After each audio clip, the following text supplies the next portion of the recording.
Hello students, today we are going to start our next topic that is financial decision। ਹੁਣ देखो business ਦੇ ਵਿੱਚ ਆਪਾਂ ਸਭ ਤੋਂ ਪਹਿਲਾਂ ਸਟਾਰਟ ਕੀਤਾ ਫਾਈਨੈਂਸ਼ੀਅਲ ਮੈਨੇਜਮੈਂਟ। ਫਿਨਾਂਸ ਬਾਰੇ ਪੈਸੇ ਨੂੰ ਕਿੱਦਾਂ ਕੰਟਰੋਲ ਕਰਨਾ, ਕੰਟਰੋਲ ਕਰ ਲਿਆ, ਮੈਨੇਜ ਕਰਨ ਤੋਂ ਬਾਅਦ ਆਪਾਂ ਪੈਸੇ ਬਾਰੇ ਕੀ ਲੈਣਾ ਵਾ, ਡਿਸੀਜ਼ਨ ਲੈਣਾ, ਸਹੀ ਡਿਸੀਜ਼ਨ ਲੈਣਾ ਵਾ।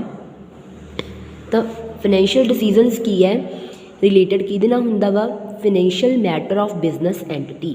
ਬਿਜ਼ਨਸ ਦੀ ਜਿਹੜੀ ਐਂਟਿਟੀ ਹੈ ਜੋ ਬਿਜ਼ਨਸ ਨੂੰ ਚਲਾ ਰਹੀ ਹੈ ਉਹਦੇ ਬਿਹਾਫ ਦੇ ਉੱਪਰ ਹੁੰਦੀ ਹੈ, ਕਿਉਂਕਿ ਇਹਦਾ ਮੇਨ ਓਬਜੈਕਟਿਵ ਕੀ ਹੁੰਦਾ ਕਿ ਆਪਾਂ ਵੱਧ ਤੋਂ ਵੱਧ ਪ੍ਰੋਫਿਟ ਅਰਨ ਕਰੀਏ। ਸ਼ੇਅਰ ਹੋਲਡਰ ਹੁੰਦੇ ਆ ਕੰਪਨੀ ਦੇ, ਐਕਚੁਅਲ ਓਨਰ ਹੁੰਦੇ ਆ, ਓਨਰ ਹੁੰਦੇ ਆ ਕੰਪਨੀ ਦੇ, ਜਿਨ੍ਹਾਂ ਨੂੰ ਕੀ ਹੁੰਦਾ ਵੱਧ ਤੋਂ ਵੱਧ ਉਹਨਾਂ ਨੂੰ ਪ੍ਰੋਫਿਟ ਹੋਵੇ। ਤਾਂ ਉਹਦੇ ਰਿਲੇਟਡ 3 ਆਪਣੇ ਕੋਲੇ ਫਾਈਨੈਂਸ਼ੀਅਲ ਡਿਸੀਜ਼ਨ ਹੈ, ਇਨਵੈਸਟਮੈਂਟ ਨੂੰ ਲੈ ਕੇ, ਫਿਨਾਂਸ ਨੂੰ ਲੈ ਕੇ ਅਤੇ ਪਲੱਸ ਪ੍ਰੋਫਿਟ ਨੂੰ ਲੈ ਕੇ। ਡਿਵੀਡੈਂਡ ਆਪਾਂ ਪ੍ਰੋਫਿਟ ਵੀ ਬੋਲ ਸਕਦੇ ਹਾਂ ਔਰ ਸਰਪਲਸ ਵੀ ਬੋਲ ਸਕਦੇ ਹਾਂ। ਤਾਂ ਫਸਟ ਆਪਣੇ ਕੋਲੇ ਕੀ ਹੈ, ਇਨਵੈਸਟਮੈਂਟ ਡਿਸੀਜ਼ਨ। ਇਨਵੈਸਟਮੈਂਟ ਡਿਸੀਜ਼ਨਸ ਦੇ ਵਿੱਚ ਆਪਣੇ ਕੋਲੇ ਕੀ ਹੈ, ਕੈਪੀਟਲ ਬਜਟਿੰਗ ਡਿਸੀਜ਼ਨ। ਕੈਪੀਟਲ ਨੂੰ ਲੈ ਕੇ ਆਪਾਂ ਉਹਨੂੰ ਦੇਖਣਾ ਵਾ ਕਿ ਲੌਂਗ ਟਰਮ ਲਈ ਚਲਾਉਣੀ ਹੈ ਜਾਂ ਸ਼ਾਰਟ ਟਰਮ ਲਈ ਚਲਾਉਣੀ ਹੈ, ਕਿਸ ਤਰੀਕੇ ਨਾਲ ਇਨਵੈਸਟਮੈਂਟ ਆਪਣੇ ਕੋਲ ਡਿਸੀਜ਼ਨਸ ਲੈਣੀ ਹੈ। ਤਾਂ ਕਹਿੰਦੇ ਫਿਨੈਂਸ ਜੋ ਆਪਣੇ ਕੋਲ ਫਾਈਨੈਂਸ਼ੀਅਲ ਡਿਸੀਜ਼ਨ ਹੈ ਜੋ ਰਿਲੇਟ ਕਿਹਦੇ ਨਾਲ ਕਰਦਾ, ਕੰਸਰਨ ਹੁੰਦਾ relate with how the firms fund are invested in different assets. ਅਲੱਗ-ਅਲੱਗ ਐਸਿਡਸ ਦੇ ਵਿੱਚ ਕਿਸ ਤਰੀਕੇ ਨਾਲ ਉਹਨਾਂ ਨੂੰ ਇਨਵੈਸਟ ਕਰਦੇ ਨੇ, ਜਾਂ ਉਹ ਕਹਿੰਦੇ ਲੌਂਗ ਟਰਮ ਔਰ ਸ਼ਾਰਟ ਟਰਮ। ਤਾਂ ਦੇਖੋ ਲੌਂਗ ਟਰਮ ਆਪਣੇ ਕੋਲ ਕਿਹੜੇ ਹੁੰਦੇ ਨੇ, ਫਿਕਸਡ ਐਸਿਡ। ਜੋ ਕੱਲ੍ਹ ਮੈਂ ਤੁਹਾਨੂੰ ਇੱਕ ਟੌਪਿਕ ਕਰਵਾਇਆ ਸੀ ਉਹਦੇ ਵਿੱਚ ਆਪਾਂ fixed acid and working capital ਕੀਤਾ ਸੀ। ਫਿਕਸਡ ਐਸਿਡ ਹੁੰਦੇ ਜਿਹੜੇ ਪਰਮਾਨੈਂਟ ਐਸਿਡ ਹੁੰਦੀ ਹੈ, ਬਿਜ਼ਨਸ ਦੀ ਪ੍ਰੋਪਰਟੀ ਹੁੰਦੀ ਹੈ, ਉਹਨੂੰ ਬੋਲਦੇ ਨੇ, ਲੌਂਗ ਟਰਮ ਤੱਕ ਯੂਜ਼ ਹੁੰਦੇ ਨੇ। ਸ਼ਾਰਟ ਟਰਮ ਹੁੰਦੇ ਕਰੰਟ ਐਸਿਡ, ਜਿਹਨੂੰ ਆਪਾਂ ਹੋਰ ਕੀ ਬੋਲ ਦਿੰਦੇ ਹਾਂ, ਵਰਕਿੰਗ ਕੈਪੀਟਲ। ਵਰਕਿੰਗ ਕੈਪੀਟਲ ਕਿਹਨੂੰ ਬੋਲਦੇ ਆ, ਜਿਹੜੀਆਂ ਡੇ ਟੂ ਡੇ ਐਕਟੀਵਿਟੀਜ਼ ਕੀਤੀਆਂ ਜਾਂਦੀਆਂ ਰੈਗੂਲਰ ਬੇਸਿਸ 'ਤੇ, ਉਹ ਵਾਲੀਆਂ। ਤਾਂ ਚਲੋ ਇਹ ਕੈਪੀਟਲ ਬਸਟਿੰਗ ਆਪਾਂ ਕਿਹਦੇ ਬਿਹਾਫ ਦੇ ਡਿਸੀਜ਼ਨ ਪਹਿਲਾਂ ਲਿੱਤਾ ਕਿ ਬਿਜ਼ਨਸ ਦੇ ਵਿੱਚ ਕਿੰਨਾ ਫੰਡ ਇਨਵੈਸਟ ਕਰਨਾ, ਠੀਕ ਹੈ, ਕਿਵੇਂ ਕਰੋਗੇ ਉਹ ਸਾਰਾ ਆਪਾਂ ਦੇਖ ਲਿਆ। ਉਸ ਤੋਂ ਬਾਅਦ ਲੌਂਗ ਟਰਮ ਔਰ ਸ਼ਾਰਟ ਟਰਮ। ਲੌਂਗ ਟਰਮ ਦੇ ਵਿੱਚ ਫਿਕਸਡ ਐਸਿਡ ਆਉਂਦੇ ਨੇ, ਸ਼ਾਰਟ ਟਰਮ ਦੇ ਵਿੱਚ ਜਿੱਦਾਂ ਡੇ ਟੂ ਡੇ ਐਕਟੀਵਿਟੀ ਖਰਚੇ ਵਗੈਰਾ, ਆਪਾਂ ਕਿਹਨੂੰ ਕਿੰਨੇ ਰॉ ਮਟੀਰੀਅਲ ਲਈ ਕਿੰਨਾ ਖਰਚਾ ਚਾਹੀਦਾ ਵਾ। ਹੁਣ ਦੇਖੋ ਅਗਰ ਉਹ ਕਹਿੰਦੇ ਅਗਰ ਆਪਾਂ ਡਿਸੀਜ਼ਨ ਗਲਤ ਲੈ ਲਿਆ, ਅਗਰ ਬੈਡ ਕੈਪੀਟਲ ਡਿਸੀਜ਼ਨ ਹੈ ਤਾਂ ਉਹਦੇ ਨਾਲ ਕੀ ਹੋਊਗਾ, ਆਪਣੀ ਫਾਈਨੈਂਸ਼ੀਅਲ ਫੋਰਚੂਨ ਜੋ ਬਿਜ਼ਨਸ ਦੀ ਜੋ ਆਪਾਂ ਕਹਿੰਦੇ ਹਾਂ ਕਿ ਉਹਨੂੰ ਪ੍ਰੋਫਿਟ ਹੋਊਗਾ ਅੱਗੇ, ਕਿ ਉਹਦੀ ਬਿਜ਼ਨਸ ਕੀ ਹੋ ਜਾਊਗਾ, ਖਰਾਬ ਹੋ ਜਾਊਗਾ, ਜੋ ਉਹਦੀ ਕਿਸਮਤ ਆ ਉਹ ਪਲਟ ਜੂਗੀ।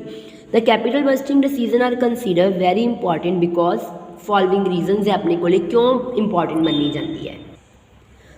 ਫਸਟ ਆਪਣੇ ਕੋਲੇ ਦੇ effect future prospect of the company. Prospect ਹੁੰਦਾ ਗਰੋਥ, ਇਹ ਕਾਹਦੇ 'ਤੇ ਪ੍ਰਭਾਵ ਪਾਉਂਦੇ ਆ, ਫਿਊਚਰ ਦੀ ਗਰੋਥ ਉੱਪਰ, ਪ੍ਰੋਸਪੈਕਟ ਦੇ ਉੱਪਰ। ਤਾਂ ਅਗਰ ਆਪਣੇ ਕੋਲ ਦੇਖੋ ਲੌਂਗ ਟਰਮ ਫੰਡ ਵੀ ਹੈ, ਸ਼ਾਰਟ ਟਰਮ ਵੀ ਹੈ, ਉਹਦੇ ਨਾਲੋਂ ਕਹਿੰਦੇ ਈਜ਼ੀ ਹੋ ਜਾਂਦਾ ਬਿਜ਼ਨਸ ਨੂੰ ਰਨ ਕਰਨਾ। ਪ੍ਰੋਸਪੈਕਟ ਹੁੰਦੀ ਗਰੋਥ।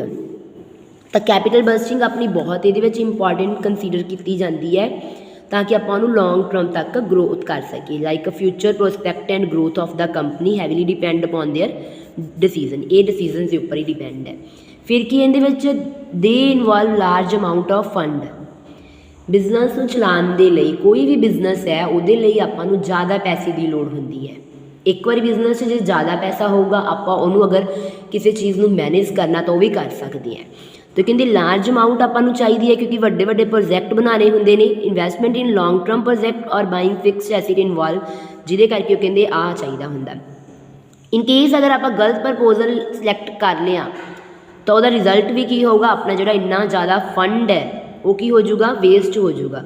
ਤਾਂ ਕਹਿੰਦੇ ਫੰਡ ਨੂੰ ਅਰੇਂਜ ਤਾਂ ਕਰਨਾ ਲਾਰਜ ਫੰਡ, ਬਟ ਇਸ ਤਰੀਕੇ ਨਾਲ ਕਰੋ ਕਿ ਉਹ ਆਪਣਾ ਕੀ ਹੋਵੇ, ਬਿਲਕੁਲ ਗਲਤ ਨਾ ਹੋਵੇ। ਫਿਰ ਦੇ ਇਨਵੋਲਵ ਬਿਗ ਰਿਸਕ। ਕੋਈ ਵੀ ਬਿਜ਼ਨਸ ਹੈ ਉਹਦੇ ਵਿੱਚ ਹਮੇਸ਼ਾ ਰਿਸਕ ਤਾਂ ਮੇਨਟੇਨ ਰਹਿੰਦਾ, ਕਿਉਂਕਿ ਬਿਜ਼ਨਸ ਹਮੇਸ਼ਾ ਸਕਸੈਸ ਕਦੋਂ ਹੁੰਦਾ, ਜਿੱਥੇ ਰਿਸਕ ਆਪਣੇ ਕੋਲੇ ਜ਼ਿਆਦਾ ਹੁੰਦਾ। ਤਾਂ ਕਹਿੰਦੇ ਦੇ ਇਨਵੋਲਵ ਬਿਗ ਰਿਸਕ, ਇਹਦੇ ਵਿੱਚ ਬਹੁਤ ਜ਼ਿਆਦਾ ਵੱਡਾ ਰਿਸਕ ਹੁੰਦਾ ਵਾ।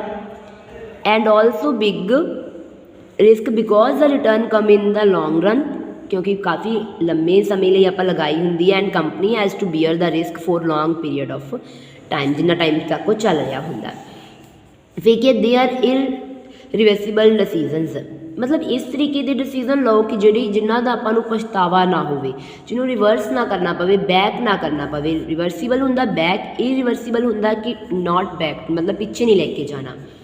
Capital budgeting decision can not be reversed कि दोबारा ਉਹਨੂੰ ਆਪਾਂ ਚੇਂਜ ਕਰ ਰਹੇ ਇਸ ਤਰੀਕੇ ਦੇ ਨਹੀਂ ਹੋਣੇ ਚਾਹੀਦੇ, ਇਰੀਵਰਸੀਬਲ ਹੋਣੇ ਚਾਹੀਦੇ ਨੇ ਕਿ ਉਹਨੂੰ ਆਪਾਂ ਇੱਕ ਹੀ ਟਾਈਮ ਤੱਕ ਰੱਖ ਸਕੀਏ, ਉਹਨੂੰ ਦੁਬਾਰਾ ਚੇਂਜ ਨਾ ਕਰੀਏ। As these decision involve huge fund, ਇਹਨਾਂ ਡਿਸੀਜ਼ਨਸ ਦੇ ਵਿੱਚ ਆਪਾਂ ਨੂੰ ਹਿਊਜ ਫੰਡ, ਹਿਊਜ ਕੋਸਟ, ਇਹ ਸਾਰੀ ਉਹ ਕਹਿੰਦੇ ਆਪਣੀ ਬਹੁਤ ਲੱਗਦੀ ਹੈ। ਜੇ ਆਪਾਂ ਰਿਵਰਸ ਬੈਕ ਕਰ ਦਾਂਗੇ, ਪਿੱਛੇ ਲੈ ਜਾਵਾਂਗੇ ਜਾਂ ਕਿਸੇ ਤਰੀਕੇ ਨਾਲ ਚੇਂਜ ਕਰਾਂਗੇ ਤਾਂ ਆਪਣਾ ਜਿਹੜਾ ਇੰਨਾ ਪੈਸਾ ਲਗਾਇਆ ਡਿਸੀਜ਼ਨ ਸੀ ਉਹ ਗਲਤ ਹੋ ਜਾਊਗਾ, ਉਹ ਵੇਸਟੇਜ ਆਫ ਫੰਡ ਹੋ ਜਾਊਗਾ। ਤਾਂ ਇਹ ਤਾਂ ਸੀਗੇ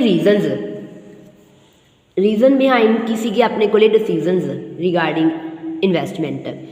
ਤਾਂ ਹੁਣ ਨੈਕਸਟ ਆਪਣੇ ਕੋਲੇ ਕੀ ਫੈਕਟਰ ਇਫੈਕਟਿੰਗ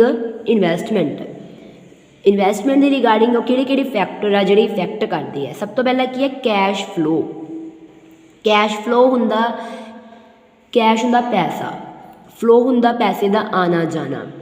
ਇਨਫਲੋ ਐਂਡ ਆਊਟਫਲੋ ਕਹਿੰਦੇ ਕਿਹੜੀ ਆਪਾਂ ਖਰਚੇ ਕਰ ਰਹੇ ਹਾਂ ਡੇਲੀ ਬੇਸਿਸ ਦੇ ਹੋਣ, ਕਿੰਨਾ ਹੋਵੇ, ਕਿੰਨਾ ਆਪਣੇ ਕੋਲੇ ਖਰਚੇ ਆ ਰਹੇ ਹੈ, ਠੀਕ ਹੈ, ਕਿੰਨੇ ਖਰਚੇ ਜਾ ਰਹੇ ਹੈ, ਕਿੰਨੇ ਆਪਣੇ ਕੋਲੇ ਪੈਸਾ ਆ ਰਿਹਾ ਵਾ। ਰਿਸਿਪਟਸ ਔਰ ਪੇਮੈਂਟਸ ਦੀ ਗੱਲ ਕਰਦੇ ਆ, ਜਿੱਥੇ ਆਪਣੇ ਕੋਲ ਇਨਫਲੋ ਹੁੰਦਾ ਵਾ ਉਹਨੂੰ ਆਪਾਂ ਕੀ ਬੋਲ ਦਿੰਦੇ ਹਾਂ, ਰਿਸਿਪਟਸ ਬੋਲ ਦਿੰਦੇ ਹਾਂ, ਔਰ ਜੋ ਆਊਟਫਲੋ ਹੁੰਦਾ ਉਹਨੂੰ ਆਪਾਂ ਕੀ ਬੋਲ ਦਿੰਦੇ ਹਾਂ, ਪੇਮੈਂਟਸ। ਤਾਂ ਕਹਿੰਦੇ ਉੱਥੋਂ ਆਪਾਂ ਨੂੰ ਪਤਾ ਲੱਗ ਜਾਂਦਾ ਇਹਦੇ ਵਿੱਚ ਕੀ ਅਮਾਊਂਟ ਕੈਸ਼, ਰਿਸਿਪਟਸ ਐਂਡ ਪੇਮੈਂਟ ਜਾਂ ਡੇ ਟੂ ਡੇ ਖਰਚੇ। ਉਸ ਤੋਂ ਬਾਅਦ ਰਿਟਰਨ ਕਰਨੀ ਇਨਵੈਸਟਰਸ ਨੂੰ, ਰੇਟ ਕੀ ਹੈ, ਕਿੰਨੇ % ਉਹਨਾਂ ਨੂੰ ਰਿਟਰਨ ਕਰ ਰਹੇ ਆ। ਜਿੱਦਾਂ ਫੋਰ ਐਗਜ਼ਾਮਪਲ ਇੱਕ ਪ੍ਰੋਜੈਕਟ ਹੈ ਜਿਹਦਾ 12% ਰਿਟਰਨ, ਅਤੇ ਪ੍ਰੋਜੈਕਟ ਐਕਸ ਦਾ ਸੀਗਾ, ਉਹਨੇ ਐਕਸਪੈਕਟ ਕੀਤਾ ਕਿ ਮੈਨੂੰ 12% ਰਿਟਰਨ ਮਿਲੂਗੀ। ਵਾਈ ਨੇ ਐਕਸਪੈਕਟ ਕੀ ਕੀਤਾ ਵਾ ਉਹਨੂੰ 18%। ਤਾਂ ਕਹਿੰਦੀ Y expect to bring 18%, then we should prefer project Y. ਕਿਹਨੂੰ ਪ੍ਰੈਫਰ ਕਰਾਂਗੇ ਆਪਾਂ, ਵਾਈ ਨੂੰ, ਕਿਉਂਕਿ ਇਹਦੇ 'ਤੇ ਰੇਟ ਡਿਪੈਂਡ ਕਰਦਾ। ਹੁਣ ਦੇਖੋ ਅਗਰ ਆਪਾਂ 18 ਐਕਸਪੈਕਟ ਕੀਤਾ ਤਾਂ ਹੋ ਸਕਦਾ ਆਪਾਂ ਨੂੰ 15% ਰਿਟਰਨ ਮਿਲ ਜੇ। ਹੁਣ ਜੇ 12 ਹੀ ਕੀਤਾ ਵਾ ਤਾਂ 12 ਤੇ 8 ਵੀ ਹੋ ਸਕਦਾ ਵਾ, ਘੱਟ ਵੀ ਹੋ ਸਕਦਾ। ਤਾਂ ਕਹਿੰਦੇ ਇਸੇ ਕਰਕੇ ਪ੍ਰੈਫਰ ਆਪਾਂ ਕਿਹਨੂੰ ਕਰਾਂਗੇ, ਵਾਈ ਨੂੰ। ਅਮਾਊਂਟ ਆਫ ਰਿਸਕ ਇਨਵੋਲਵਡ, ਜਿਹੜਾ ਇੰਨਾ ਪੈਸਾ ਲਗਾਇਆ ਉਹਦੇ ਵਿੱਚ ਆਪਾਂ ਨੂੰ ਬਹੁਤ ਡਰ ਹੁੰਦਾ, ਰਿਸਕੀ ਕੰਮ ਹੁੰਦਾ ਵਾ। With every investment proposal there is some degree of risk which is also involved, ਮਤਲਬ ਜੇ ਕੁਛ ਕੁ ਡਿਗਰੀ ਵਿੱਚ ਕਹਿੰਦੇ ਰਿਸਕ ਇਨਵੋਲਵ ਹੁੰਦਾ ਵਾ। ਕੰਪਨੀ ਹਮੇਸ਼ਾ ਟਰਾਈ ਕਰਦੀ ਹੈ, try to calculate the risk involved in every proposal and should prefer the investment proposal with the moderate degree of risk। moderate ਹੁੰਦਾ ਵਾ, ਨਾ ਤਾਂ ਜ਼ਿਆਦਾ ਹਾਈ ਨਾ ਜ਼ਿਆਦਾ ਲੋ, ਮਤਲਬ ਵਿੱਚ ਵਿਚਾਲਾ ਜਿਹਨੂੰ ਆਪਾਂ ਬੋਲ ਦਿੰਦੇ ਹਾਂ, ਠੀਕ ਹੈ, ਨਾ ਜ਼ਿਆਦਾ ਹਾਈ ਨਾ ਜ਼ਿਆਦਾ ਲੋ। ਇਨਵੈਸਟਮੈਂਟ ਕ੍ਰਾਈਟੀਰੀਆ ਹੁੰਦਾ ਇਨਵੈਸਟਮੈਂਟ ਨੂੰ ਲੈ ਕੇ ਉਹਦਾ ਕਿੱਦਾਂ ਦਾ ਕ੍ਰਾਈਟੀਰੀਆ, ਆਪਾਂ ਨੂੰ ਕਿੱਦਾਂ ਦਾ ਬਿਜ਼ਨਸ 'ਚ ਪੈਸਾ ਲੱਗ ਸਕਦਾ। ਤਾਂ ਹੁਣ ਜਿਵੇਂ ਆਪਾਂ ਇਹਦੇ ਵਿੱਚ ਇਨਵੈਸਟਮੈਂਟ ਦੀ ਰਿਗਾਰਡਿੰਗ ਅਲੱਗ-ਅਲੱਗ ਕ੍ਰਾਈਟੀਰੀਆ ਲਾਈਕ ਲੇਬਰ ਕਿੰਨੀ ਚਾਹੀਦੀ ਹੈ, ਟੈਕਨੋਲੋਜੀ ਕਿਹੜੀ ਆਪਾਂ ਨੂੰ ਮਸ਼ੀਨਰੀ ਵਗੈਰਾ ਚਾਹੀਦੇ ਆ, ਇਨਪੁਟਸ ਕਿੱਦਾਂ ਦੇ ਚਾਹੀਦੇ ਆ, ਉਹ ਸਾਰੇ ਉਹ ਕਿਤੇ ਉਹਦੇ ਲਈ ਆਪਾਂ ਨੂੰ ਪੈਸਾ ਚਾਹੀਦਾ ਹੈ। ਇਹ ਤਾਂ ਸੀਗੇ ਇਨਵੈਸਟਮੈਂਟ ਦੀ ਰਿਗਾਰਡਿੰਗ। ਹੁਣ ਆਪਣੇ ਕੋਲ ਇੱਕ ਕਿਹਦੇ ਰਿਲੇਟਡ ਆ ਗਿਆ, ਫਿਨਾਂਸ। ਸੈਕਿੰਡ ਇੰਪੋਰਟੈਂਟ ਕਿਹਦੇ ਬਾਅਦ, ਇਨਵੈਸਟਮੈਂਟ ਡਿਸੀਜ਼ਨਸ ਤੋਂ ਬਾਅਦ ਆਪਣੇ ਕੋਲ ਕਿਹੜਾ ਆਉਂਦਾ ਵਾ, ਫਿਨਾਂਸ ਆਪਾਂ ਡਿਸਾਈਡ ਕਰਨਾ ਵਾ ਕਿ ਕਿਸ ਤਰੀਕੇ ਨਾਲ ਆਪਣੇ ਕੋਲ ਇਹਦੇ ਵਿੱਚ ਆਊਗਾ। ਡਿਸੀਜ਼ਨਸ ਰਿਲੇਟਡ ਕਿਹਦੇ ਨਾਲ, obtaining of fund required for investment from the most appropriate source of finance. ਬਹੁਤ ਇੰਪੋਰਟੈਂਟ ਔਰ ਬਹੁਤ ਸੋਰਸ ਹੈ ਆਪਣੇ ਕੋਲੇ ਫਿਨੈਂਸਿੰਗ, ਜਿਹਦੇ ਵਿੱਚ ਆਪਾਂ ਫਿਨਾਂਸ ਨੂੰ ਲੈ ਕੇ ਫਿਨਾਂਸ ਆਪਣੇ ਕੋਲੇ ਕਿੰਨਾ ਅਰੇਂਜ ਕਰਨਾ ਵਾ, ਲੌਂਗ ਟਰਮ ਲਈ ਕਰਨਾ, like equity share, preference share, debenture, ਇਹ ਸਾਰੇ ਆਪਣੇ ਕੋਲੇ ਹੁੰਦੇ ਨੇ। ਹੁਣ ਦੇਖੋ ਕੈਪੀਟਲ ਸਟਰਕਚਰ ਆਪਾਂ 2 ਕੀਤਾ ਸੀ, ਬਿਜ਼ਨਸ 'ਚ ਜੋ ਪੈਸਾ ਚਾਹੀਦਾ ਹੁੰਦਾ ਵਾ, ਕੈਪੀਟਲ ਸਟਰਕਚਰ। ਉਹ ਕਹਿੰਦੇ ਅਗਰ ਕੈਪੀਟਲ ਹੀ ਆਪਣੀ ਵਧੀਆ ਹੋਊਗੀ ਤਾਂ ਬੈਟਰ ਹੈ। ਹੁਣ ਇਹ ਕਾਹਦੇ ਇਕੁਅਲ ਹੁੰਦਾ ਵਾ, ਓਨਰ ਦਾ ਫੰਡ। ਆਹ ਸਾਰਾ ਓਨਰ ਫੰਡ ਹੈ। ਓਨਰ ਫੰਡ ਉਹਦੇ ਕੋਲੇ ਆਪਦੇ ਕੋਲੇ ਕਿੰਨਾ ਪਿਆ। ਹੁਣ ਦੇਖੋ ਬਿਜ਼ਨਸ ਨੂੰ ਚਲਾਉਣ ਦੇ ਲਈ ਆਪਾਂ ਨੂੰ ਮੰਨ ਲਓ 1 ਕਰੋੜ ਦੀ ਲੋੜ ਹੈ, ਤਾਂ ਉਹਦੇ ਵਿੱਚੋਂ ਆਪਣੇ ਕੋਲੇ 80 ਲੱਖ ਬਿਜ਼ਨਸ ਕੋਲੇ ਆਪਦੇ ਪਏ ਹੈ, ਅਤੇ ਕਿ ਬਾਹਰੋਂ ਕੁਛ ਲੈ ਰਿਹਾ 20 ਲੱਖ ਜੋ ਵੀ ਆਪਣੇ ਕੋਲ ਉਹਦੇ ਕੋਲੇ ਹੈ। ਤਾਂ ਉਹ ਕਹਿੰਦੇ ਉਹ ਦੇਖਣਾ ਆਪਾਂ ਓਨਰ ਫੰਡ ਪਲੱਸ ਬੋਰਵਿੰਗ ਕਿੰਨਾ ਬਾਹਰੋਂ ਲੈ ਰਿਹਾ। ਮਤਲਬ ਓਨਰ ਫੰਡ ਕੋਲੇ ਵੀ ਜ਼ਿਆਦਾ ਹੋਣਾ ਚਾਹੀਦਾ। ਇਹ ਨਹੀਂ ਗਾ ਕਿ ਉਹਦੇ ਆਪਦੇ ਕੋਲੇ ਤਾਂ ਸਿਰਫ 1 ਲੱਖ ਹੀ ਹੈ, ਬਾਕੀ ਸਾਰਾ 1 ਕਰੋੜ ਪੂਰਾ ਕਰਨ ਦੇ ਲਈ ਬਾਕੀ ਸਾਰਾ ਉਹ ਕਿੱਥੋਂ ਲੈ ਰਿਹਾ ਵਾ, ਬਾਹਰੋਂ ਲੈ ਰਿਹਾ, ਇੱਦਾਂ ਨਹੀਂ, ਠੀਕ ਹੈ। ਤਾਂ ਇਹ ਕੀ ਆਪਣੇ ਕੋਲ ਓਨਰ ਫੰਡ ਐਂਡ ਬੋਰਵਿੰਗ ਫੰਡ, ਇਹ ਕਿਹਦੇ ਵਿੱਚ ਆਉਂਦਾ ਆਪਣਾ ਫਿਨਾਂਸਿੰਗ ਡਿਸੀਜ਼ਨਸ ਦੇ ਵਿੱਚ। ਕਿਹੜਾ ਆਉਂਦਾ ਵਾ ਆਪਣੇ ਕੋਲੇ, owners fund and borrowed fund. Owner fund ਦੇ ਵਿੱਚ ਕੀ ਆਪਣੇ ਕੋਲੇ share capital and retained earning, retain ਹੁੰਦਾ ਜਿਹੜੀ ਆਪਾਂ ਐਕਸਟਰਾ ਤੋਂ ਰਿਜ਼ਰਵ ਕਰਕੇ ਰੱਖੀ ਹੋਈ ਹੈ। ਬੋਰੋਡ ਫੰਡ ਜਿਹੜੇ ਆਪਾਂ ਉਧਾਰ 'ਤੇ ਲੈ ਰਹੇ ਹਾਂ, ਲੋਨ ਹੋ ਗਏ, ਬੌਂਡ ਹੋ ਗਏ, ਡਿਬੈਂਚਰ ਹੋ ਗਏ, ਦੋਨੋਂ ਬਹੁਤ ਇੰਪੋਰਟੈਂਟ ਆ। ਹੁਣ ਇਹਦੇ ਰਿਗਾਰਡਿੰਗ ਆਪਣੇ ਕੋਲ ਕਿਹੜੇ ਫੈਕਟਰ ਇਫੈਕਟ ਕਰਦੇ ਆ। ਫਸਟ ਹੈ ਕਾਸਟ ਆਫ ਫੰਡ, ਕਿੰਨਾ ਕਾਸਟ ਆਫ ਫੰਡ ਆਪਾਂ ਨੂੰ ਅਲੱਗ-ਅਲੱਗ ਸੋਰਸਿਸ ਤੋਂ ਹੋਊਗਾ ਅਤੇ ਕਿਹੜਾ ਸਭ ਤੋਂ ਈਜ਼ੀ ਸੋਰਸ ਹੈ, ਸਭ ਤੋਂ ਈਜ਼ੀ ਚੀਪੈਸਟ ਵੇ ਹੈ ਜਿਹਦੇ ਨਾਲ ਆਪਾਂ ਇਹਨੂੰ ਕਰ ਸਕਦੇ ਹਾਂ। ਫਿਰ ਰਿਸਕ, ਰਿਸਕ ਆਪਣੇ ਕੋਲ associated with different source is different, ਅਲੱਗ-ਅਲੱਗ ਡਿਫਰੈਂਟ ਹੈ। ज़्यादा risk, more risk is associated with borrowed fund as compare to owner. देखो मैं तुहानूं स्टार्टिंग च बोल के हटी है कि ऑनर दे फंड जिहड़ा ऑनर दा वो ज़्यादा होना चाहिए, अदरवाइज आपां नूं रिस्क बहुत ज़्यादा हो सकता वा रिगार्डिंग फ्यूचर। नैक्सट है कैश फ्लो पोजीशन, कैश की पोजीशन किद्दां दी है, कैश अपने कोले वधिया मेनटेन है और नॉट मेनटेन्ड, ये सारा देखना। कहते इनू कैश नूं आपां देखना with smooth and steady cash flow companies can easily afford borrowed fund, ਜਿਹੜੀਆਂ ਵਧੀਆ ਸਮੂਥਲੀ ਚੱਲ ਰਹੀਆਂ ਵਾ ਉਧਾਰ 'ਤੇ ਵਧੀਆ ਫੰਡ ਲੈ ਸਕਦੀਆਂ ਵਾ। But van companies have shortage of cash flow, ਤਾਂ ਕਹਿੰਦੇ ਫਿਰ ਜੇ ਉਹਦੇ ਕੋਲ ਸ਼ਾਰਟੇਜ ਹੈ ਦੇ must go for honours fund security only, ਤਾਂ ਇਹਦੇ ਵਿੱਚ ਆਪਾਂ ਨੂੰ ਸਿਰਫ ਇਹੀ ਮੇਨ ਹੁੰਦਾ ਵਾ। ਨੈਕਸਟ ਆਪਣੇ ਕੋਲ ਕਿ ਫਿਕਸਡ ਆਪਰੇਟਿੰਗ ਕਾਸਟ, ਫਿਕਸਡ ਹੁੰਦੀ ਹੈ ਜਿਹੜੀ ਪਰਮਾਨੈਂਟ ਹੁੰਦੀ ਹੈ। ਆਪਰੇਟਿੰਗ ਹੁੰਦਾ ਬਿਜ਼ਨਸ ਨੂੰ ਚਲਾਉਣ ਦੇ ਲਈ, ਆਪਰੇਟ ਕਰਨ ਦੇ ਲਈ ਜੋ ਖਰਚੇ ਚਾਹੀਦੇ ਹੁੰਦੇ ਹੈ। ਤਾਂ operating cost then they must prefer owner fund because due to high fixed operational cost, ਕਿਉਂਕਿ ਆਪਰੇਸ਼ਨਲ ਜਿੱਦਾਂ ਆਪਾਂ ਕਹਿ ਦਿੰਦੇ ਹਾਂ ਇੰਟਰਸਟ ਵੀ ਪੇ ਕਰਨਾ ਪਊਗਾ ਆਪਾਂ ਨੂੰ, ਤਾਂ ਕਹਿੰਦੇ ਫਿਰ ਆਪਰੇਟਿੰਗ ਕਾਸਟ ਆਪਣੇ ਕੋਲੇ ਕਿਹਦੀ ਬੈਟਰ ਮੰਨਦੇ ਆ ਇਹ ਓਨਰ ਦੀ। ਫਿਰ ਆਪਣੇ ਕੋਲੇ ਕੀ ਹੈ ਫਲੋਟੇਸ਼ਨ ਕਾਸਟ, ਫਲੋਟੇਸ਼ਨ ਕਾਸਟ ਆਪਣੇ ਕੋਲੇ ਜੋ ਆਪਾਂ ਅਲੱਗ ਤੋਂ ਜਦੋਂ ਕਿਸੇ ਨੂੰ ਕਿਸੇ ਤੋਂ ਪੈਸੇ ਉਧਾਰ ਫੜੇ ਹੈ ਜਾਂ ਕਿਸੇ ਦੇ ਥਰੂ ਕੀਤਾ ਵਾ ਉਹਨੂੰ ਜੋ ਇੰਟਰਸਟ ਕਮਿਸ਼ਨ ਉਹ ਸਾਰਾ ਆਪਣੇ ਕੋਲੇ ਫਲੋਟੇਸ਼ਨ ਖਰਚੇ ਆਉਂਦੇ ਨੇ।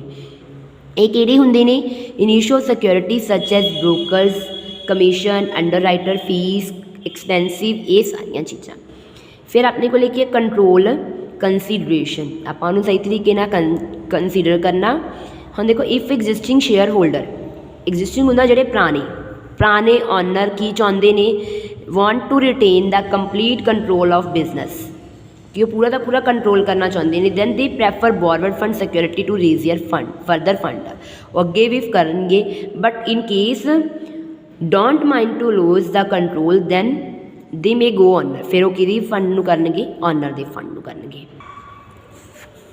ਲਾਸਟ ਫੈਕਟਰ ਆਪਣਾ ਵਾ share of state of capital market. Capital market ਜਿਹਨੂੰ ਆਪਾਂ ਬੋਲਦੇ ਹਾਂ ਇੱਕ ਮਨੀ ਮਾਰਕੀਟ ਹੁੰਦੀ, ਇੱਕ ਕੈਪੀਟਲ ਮਾਰਕੀਟ ਹੁੰਦੀ ਜੋ ਲੌਂਗ ਟਰਮ ਤੱਕ ਆਪਣੀ ਪ੍ਰੋਸੀਡ ਕਰਦੀ ਆ, ਉਹਨੂੰ ਆਪਾਂ ਕਾਫੀ ਲੰਬੇ ਸਮੇਂ ਤੱਕ ਚਲਾ ਸਕਦੇ ਹਾਂ। ਜਦੋਂ ਦੇਖੋ ਬੂਮ ਪੀਰੀਅਡ ਹੁੰਦਾ, ਬੂਮ ਪੀਰੀਅਡ ਨੂੰ ਜੋ ਤੇਜ਼ੀ ਨਾਲ ਵੱਧ ਰਿਹਾ ਹੁੰਦਾ ਤਾਂ ਈਜ਼ੀਲੀ ਆਪਣੀ ਜੋ ਵੀ ਇਕੁਇਟੀ ਸ਼ੇਅਰ ਹੈ ਜਾਂ ਕੁਛ ਵੀ ਉਹ ਸੇਲ ਹੋ ਜਾਂਦੇ as people are ready to take risk whereas during depression period, ਜਿੱਥੇ ਡਿਪਰੈਸ਼ਨ ਹੈ, ਜਿੱਥੇ ਪਹਿਲਾਂ ਹੀ ਮੰਦੀ ਚੱਲ ਰਹੀ ਹੈ, ਗਿਰਾਵਟ ਹੈ ਪਹਿਲਾਂ ਹੀ, ਜਿੱਥੇ ਪਹਿਲਾਂ ਹੀ ਆਪਣੇ ਕੋਲੇ ਗਿਰਾਵਟ ਚੱਲ ਰਹੀ ਹੈ, ਉਹ ਕਹਿੰਦੇ there is more demand for debt security in capital market. ਤਾਂ ਹੁਣ ਨੈਕਸਟ ਆਪਣੇ ਕੋਲੇ ਕੀ ਹੈ ਡਿਵੀਡੈਂਡ ਡਿਸੀਜ਼ਨ। ਡਿਵੀਡੈਂਡ ਹੁੰਦਾ ਪ੍ਰੋਫਿਟ, ਪ੍ਰੋਫਿਟ ਕਿਹੜੀ ਆਰਗੇਨਾਈਜੇਸ਼ਨ ਤੋਂ ਆਪਾਂ ਨੂੰ ਹੋ ਰਿਹਾ ਵਾ, ਕਿੰਨਾ ਪ੍ਰੋਫਿਟ ਹੋ ਰਿਹਾ, ਕਹਿੰਦੇ ਇਹਦੇ ਵਿੱਚ ਡਿਸੀਜ਼ਨਸ ਆਪਾਂ ਲੈਣਾ how much of profit earned by company, ਕਿੰਨਾ ਪ੍ਰੋਫਿਟ ਉਹ ਅਰਨ ਕਰ ਰਹੀ ਹੈ ਅਤੇ ਕਿੰਨਾ ਕਿਹਦੇ ਵਿੱਚ ਉਹ ਡਿਸਟਰੀਬਿਊਟ ਕਰਦੀ ਪਈ ਹੈ ਔਰ ਕਿੰਨਾ ਰਿਟੇਨਡ ਰੱਖ ਰਹੀ ਹੈ। ਫਿਊਚਰ ਕੰਟੀਜੈਂਸੀ, ਕਈ ਵਾਰ ਫਿਊਚਰ ਦੇ ਵਿੱਚ ਕੁਛ ਇਸ ਤਰੀਕੇ ਦੀ ਮਤਲਬ ਸਿਚੁਏਸ਼ਨ ਆ ਜਾਂਦੀ ਹੈ ਕਿ ਆਪਾਂ ਨੂੰ ਪ੍ਰੋਬਲਮ ਫੇਸ ਕਰਨੀ ਪੈ ਸਕਦੀ ਹੈ। ਫਿਰ ਇਹਦੇ ਵਿੱਚ ਕਿਹੜੇ ਫੈਕਟਰਸ ਹੈ, ਫਸਟ ਆਪਣੇ ਕੋਲ ਅਰਨਿੰਗ, ਪੈਸੇ ਨੂੰ ਕਮਾਉਣਾ। ਕਹਿੰਦੇ ਅਰਨਿੰਗ ਜਦੋਂ ਸ਼ੇਅਰ ਹੋਲਡਰ ਹੈ pay out of present and past income, ਜਿਹੜੀ ਉਹਨਾਂ ਦੀ ਪਿਛਲੀ ਹੈ ਜੋ ਹੁਣ ਚੱਲ ਰਹੀ ਹੈ ਉਹਦੇ ਬਿਹਾਫ ਦੇ ਉੱਪਰ ਉਹ ਕਹਿੰਦੇ ਦੇਖਦੇ ਆ dividend pay out of current and previous years earning. If there are more earning then company declare high rate of dividend, ਅਗਰ ਲੋ ਹੈ ਤਾਂ ਕਹਿੰਦੇ ਫਿਰ ਮਤਲਬ ਅਗਰ ਲੋ ਅਰਨਿੰਗ ਪੀਰੀਅਡ ਹੈ rate of dividend also low, ਤਾਂ ਉਹ ਆਪਾਂ ਨੂੰ ਪੈਸੇ ਵੀ ਘੱਟ ਮਿਲਣਗੇ। ਤਾਂ ਕਹਿੰਦੇ ਅਗਰ ਜ਼ਿਆਦਾ ਵਾ ਤਾਂ ਜ਼ਿਆਦਾ। ਫਿਰ ਸਟੇਬਿਲਿਟੀ ਆਫ ਅਰਨਿੰਗ, ਸਟੇਬਲ ਹੁੰਦਾ ਕਿ ਇੱਕ ਜਗ੍ਹਾ 'ਤੇ ਟਿਕੇ ਰਹਿਣਾ, ਅਰਨਿੰਗ ਦੀ ਸਮੂਥਲੀ ਚੱਲਣੀ ਚਾਹੀਦੀ ਹੈ ਕਿ ਜਿਹੜੀ ਅਰਨਿੰਗ ਹੈ ਆਪਾਂ ਨੂੰ ਲਗਾਤਾਰ ਕੰਟੀਨਿਊਸਲੀ 5 ਸਾਲ 10 ਸਾਲ ਇਸ ਤਰੀਕੇ ਨਾਲ ਹੋਣੀ ਚਾਹੀਦੀ ਹੈ। ਫਿਰ ਕੈਸ਼ ਪੋਜੀਸ਼ਨ ਆਪਾਂ ਫਾਈਂਡ ਆਊਟ ਕਰ ਲੈਣੀ, ਮੀਨਸ ਉਹ ਕਹਿੰਦੇ ਕਿੰਨਾ ਆਪਾਂ ਡਿਵੀਡੈਂਡ ਆਪਣੇ ਕੋਲੋਂ ਜਾ ਚੁੱਕਿਆ, ਕਿੰਨੀ ਪੇਮੈਂਟ ਕਰਤੀ ਅਤੇ ਕਿੰਨਾ ਆਪਾਂ ਨੂੰ ਰਿਸੀਵ ਹੋਇਆ। ਫਿਰ ਆਪਾਂ ਨੂੰ ਗਰੋਥ ਐਪਰਚੁਨਿਟੀਜ਼, ਕਿਹੜੇ ਗਰੋਥ ਆ ਕਿਹੜੀ ਚੀਜ਼ਾਂ ਵਾ ਜਿਹਦੇ ਤੋਂ ਆਪਾਂ ਨੂੰ ਵੱਧ ਤੋਂ ਵੱਧ ਗਰੋਥ ਹੋਊਗੀ।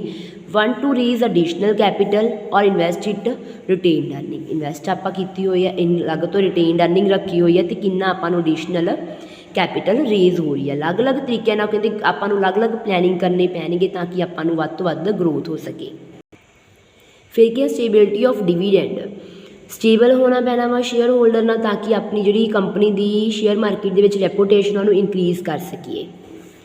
ਫਿਰ ਕੀ ਆਪਣੇ ਕੋਲੇ ਸ਼ੇਅਰ ਹੋਲਡਰ ਚੋਇਸਿਸ ਵਾਈਲ ਉਹ ਕਹਿੰਦੀ ਡਿਸਾਈਡਿੰਗ ਡਿਵੀਡੈਂਡ, ਡਿਵੀਡੈਂਡ ਜਦੋਂ ਆਪਾਂ ਚੂਜ਼ ਕਰ ਰਹੇ ਨੇ ਡਿਸਾਈਡ ਕਰ ਰਹੇ ਨੇ financial manager must remember of choices of investor, investor the choice ਉਹਨੂੰ ਹਮੇਸ਼ਾ ਯਾਦ ਹੋਣੀ ਚਾਹੀਦੀ ਹੈ। ਮਤਲਬ ਉਹ ਤੋਂ ਆਪਾਂ ਕਿੱਦਾਂ ਦਾ ਐਕਸਪੈਕਟੇਸ਼ਨ ਹੈ, ਕਿੰਨਾ ਪ੍ਰੈਫਰੈਂਸ ਹੈ। ਔਰ share holder can not be ignored by a company, company ignore ਨਹੀਂ ਕਰ ਸਕਦੀ, ਕੰਪਨੀ ਨੂੰ ਓਬਜ਼ਰਵ ਕਰਨਾ ਪੈਣਾ ਵਾ ਕਿ ਕਿਸ ਤਰੀਕੇ ਦੀ ਉਹਨਾਂ ਦੀ ਚੋਇਸਿਸ ਹੈਗੀ ਆ ਉਹਦੇ ਬਿਹਾਫ ਦੇ ਉੱਪਰ ਆਪਾਂ ਕਰ ਸਕੀਏ। ਫਿਰ ਟੈਕਸਟੇਸ਼ਨ ਪੋਲਿਸੀ ਕਿ ਕਿਹੜੀ ਡਿਪੈਂਡ ਕਰਦਾ ਟੈਕਸਟੇਸ਼ਨ ਦੇ ਉੱਪਰ। The management must compare tax rate on dividend with the capital gain tax rate, ਜਿਹਦੇ ਨਾਲ ਆਪਾਂ ਗੇਨ ਰੇਟ ਕਰ ਸਕਦੇ ਹਾਂ। If dividend income is tax payable in hands of investor and capital gain is exempt then company ਕੀ ਕਰੂਗੀ may retain its earnings so ਤਾਂ ਕਿ ਆਪਾਂ ਨੂੰ ਪ੍ਰਾਈਸਿਸ ਵਗੈਰਾ ਪਰ ਸ਼ੇਅਰ ਇਨਕਰੀਜ਼ ਹੋ ਸਕੇ। ਫਿਰ access to capital market condition consideration, ਆਪਾਂ ਮਾਰਕੀਟ ਦੀ ਕਿਸ ਤਰੀਕੇ ਨਾਲ ਕਿਹੜੇ ਰੇਜ਼ ਹੈ ਫੰਡ ਹੈ ਇਹ ਡਿਪੈਂਡ ਕਰਦੇ ਨੇ ਉਹਨਾਂ ਦੀ ਰੈਪੂਟੇਸ਼ਨ ਦੇ ਉੱਪਰ। ਕੰਪਨੀ ਦੀ ਜਿੱਦਾਂ ਦੀ ਰੈਪੂਟੇਸ਼ਨ ਆ ਉੱਦਾਂ ਦੇ ਇਨਵੈਸਟਰ ਬਿਜ਼ਨਸ 'ਚ ਪੈਸਾ ਲਗਾਉਂਦੇ ਨੇ। ਫਿਰ ਲੀਗਲ ਰਿਸਟ੍ਰਿਕਸ਼ਨਸ, ਲੀਗਲ ਕਾਨੂੰਨੀ ਜਿਹੜੀਆਂ ਹੁੰਦੀਆਂ ਨੇ ਇਹ ਕੀ ਹੈ ਲੀਗਲ ਟੂ ਪੇ ਡਿਵੀਡੈਂਡ ਕਦੋਂ ਹੋਊਗਾ if capital is not reduce post payments, ਜਦੋਂ ਬਾਅਦ ਵਾਲੀਆਂ ਪੇਮੈਂਟਸ ਨਹੀਂ ਘਟਣਗੀਆਂ ਤਾਂ these rules are in place to protect creditor interest, ਕਹਿੰਦੇ ਇਸ ਲਈ ਇਹ ਬਣਾਈਆਂ ਜਾਂਦੀਆਂ ਵਾ ਕਿ ਬਾਅਦ ਵਿੱਚ ਵੀ ਉੱਦਾਂ ਦੀ ਅਰਨਿੰਗ ਉੱਦਾਂ ਹੀ ਸਟੇਬਲ ਰਹੂਗੀ। ਫਿਰ ਕੰਟਰੈਕਚੁਅਲ ਕੰਸਟ੍ਰੇਂਟ, ਕੰਟਰੈਕਚੁਅਲ ਹੁੰਦਾ ਜਦੋਂ ਕੰਟਰੈਕਟ ਕਰਦੇ ਆ, ਕੰਸਟ੍ਰੇਂਟ ਹੁੰਦਾ ਰੁਕਾਵਟ ਕਿ ਕੰਟਰੈਕਟ ਵਿੱਚ ਤਾਂ ਨਹੀਂ ਕੋਈ ਰੁਕਾਵਟ ਆ ਰਹੀ ਤਾਂ ਉਹ ਕਹਿੰਦੇ ਉਹਦੇ ਬਿਹਾਫ ਦੇ ਉੱਪਰ ਆਪਾਂ ਨੂੰ ਕਰਨਾ ਪੈਂਦਾ। Stock market reaction, stock market ਹੁੰਦਾ ਜਿੱਥੇ ਸ਼ੇਅਰ ਹੋਲਡਰਸ ਆਪਣਾ ਪੈਸਾ ਲਗਾਉਂਦੇ ਨੇ ਸ਼ੇਅਰਸ ਦੇ ਵਿੱਚ, ਉਹਨਾਂ ਦਾ ਕਿੱਦਾਂ ਦਾ ਰਿਐਕਸ਼ਨ ਹੈ ਕੰਪਨੀ ਨੂੰ ਲੈ ਕੇ ਜਾਂ ਕਿਸ ਤਰੀਕੇ ਨਾਲ। ਜੇ ਤਾਂ ਕਹਿੰਦੇ ਸਟਾਕ ਮਾਰਕੀਟ ਆਪਣੀ ਵਧੀਆ ਇਨਕਰੀਜ਼ ਡਿਵੀਡੈਂਡ ਕਰ ਰਹੀ ਤਾਂ ਸਟਾਕ ਮਾਰਕੀਟ ਦੇ ਲਈ ਗੁੱਡ ਨਿਊਜ਼ ਹੈ। ਅਗਰ ਘੱਟ ਰਹੀ ਹੈ ਡਿਵੀਡੈਂਡ ਪ੍ਰੋਫਿਟ ਤਾਂ ਇਹ ਉਹਨਾਂ ਲਈ ਕਿਹੜੀ ਹੈ ਬੈਡ ਨਿਊਜ਼ ਜਾਂ ਫਿਰ ਨੈਗੇਟਿਵ ਇੰਪੈਕਟ ਕਹਿ ਸਕਦੇ ਹਾਂ ਆਪਾਂ ਸਟਾਕ ਮਾਰਕੀਟ ਦੇ ਉੱਪਰ। ਫਿਰ ਏਜ ਆਫ ਕੋਆਪਰੇਸ਼ਨ ਆਪਾਂ ਉਹਨੂੰ ਕਿਸ ਤਰੀਕੇ ਨਾਲ ਕਰ ਰਹੇ ਨੇ। Newly formed company will have to retain major part of the earning for further expansion, ਇਹ ਸਾਰੀਆਂ ਚੀਜ਼ਾਂ। ਫਿਰ dividend policy of competitive concern, dividend ਆਪਣੇ ਕੋਲੇ ਕਿਹੜੀ ਹੁੰਦੀ ਨਹੀਂ another factor which influence is the dividend policy of other competitive in the market, ਜਿਹਦੇ ਵਿੱਚ ਆਪਾਂ ਕੀ ਬੋਲ ਸਕਦੇ ਨੇ ਕਿ ਅਗਰ ਹਾਇਰ ਹੈ ਤਾਂ ਹਾਇਰ ਹੋਊਗਾ, ਅਗਰ ਘੱਟ ਹੈ ਤਾਂ ਘੱਟ ਹੋਊਗਾ। ਫਿਰ ਕਿੰਨੇ ਐਕਸਟੈਂਟ ਹੈ, ਐਕਸਟੈਂਟ ਹੁੰਦੀ ਕਿੰਨੀ ਲਿਮਿਟ ਹੈ ਸ਼ੇਅਰ ਡਿਸਟਰੀਬਿਊਸ਼ਨ ਕਰਨ ਦੀ। A company with a large number of share holder, ਜਦੋਂ ਕੰਪਨੀ ਕੋਲੇ ਬਹੁਤ ਜ਼ਿਆਦਾ ਨੰਬਰਸ ਆਫ ਸ਼ੇਅਰ ਹੋਲਡਰ ਨੇ will have a difficult time in getting them to agree ਆ ਸਾਰੀ ਪੋਲਿਸੀ ਨੂੰ ਲੈਣਾ। ਬਟ ਅਗਰ ਉਹ ਕਹਿੰਦੇ ਕੀ ਹੈ on the other hand closely held company has more chances ਕਿ ਉਹਨੂੰ ਵੱਧ ਤੋਂ ਵੱਧ ਆਪਾਂ ਕਰ ਸਕਦੇ ਤਾਂ ਉਹ ਕਹਿੰਦੇ ਵੱਧ ਤੋਂ ਵੱਧ ਹੀ ਉਹਨਾਂ ਨੂੰ ਕੀ ਕਰ ਸਕਦੇ ਹਾਂ ਪੇ ਆਊਟ ਕਰ ਸਕਦੇ ਹਾਂ।